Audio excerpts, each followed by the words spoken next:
So I just got back from watching Her Private Hell, and this was the most bizarre film I think I have ever seen. It's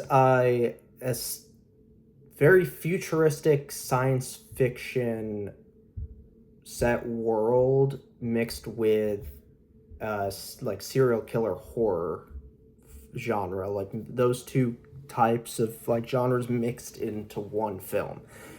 And as much as that on paper, the both of those sound like interesting, the film itself is extremely bizarre with how it plays out. And I only went into this film knowing that those were the genres and that Sophie Thatcher was the lead in the film. Now, the basic premise is that Sophie Thatcher portrays this woman who's looking for her father, and then there's this other guy who is looking for his daughter. And at the same time, Sophie Thatcher's character is also seemingly a part of this like weird sex cult. It was very kind of odd and somewhat tough to understand that like if that was what was going on. um and then at the same time as all of that, there's this like mystical serial killer called the Leatherman who like apparently went crazy looking for his lost daughter, and then he ends up murdering all of these other women as he continues his journey. It's such a bizarre mix.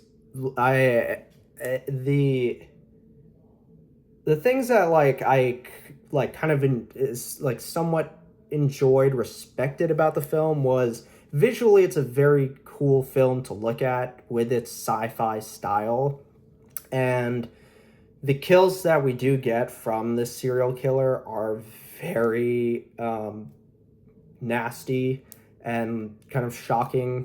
They're all kind of like similar things, similar styles as it keeps going, but they're all very just like shocking in when they happen.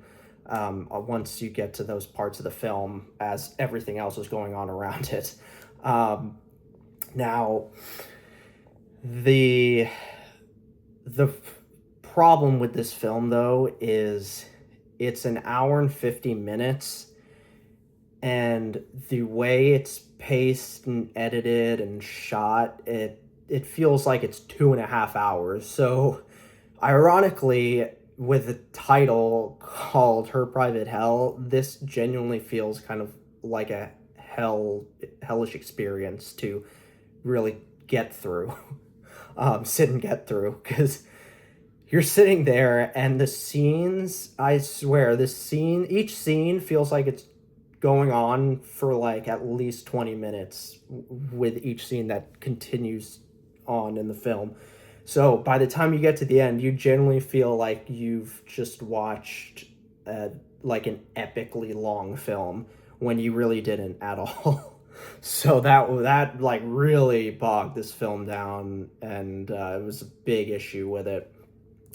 And to go along with that, the mix of the weird sci-fi and serial killer horror just was such an odd blend that it didn't really come together too well as the film continues on, and even as you get towards the end, where Sophie Thatcher, of course, then ends up defeating the killer and finding her father. But it's a slog to get through. And a lot of the time you're like, so how is this going to really wrap up, and how is Sophie Thatcher's character going to end up meeting up with this killer and defeating him? Like it's a very, very confusing, odd film. So yeah, overall, visually it's a very cool film to look at. The Sophie Thatcher does her best with the performance she gives and what she's given. But beyond that, this is a film that is bogged down by how it was put together and the odd genre blend. So, yeah, this was not a film that I enjoyed really by the end. But it certainly made me think a lot about how to properly convey this film to all of you. So, an interesting film, but very, very strange and bizarre.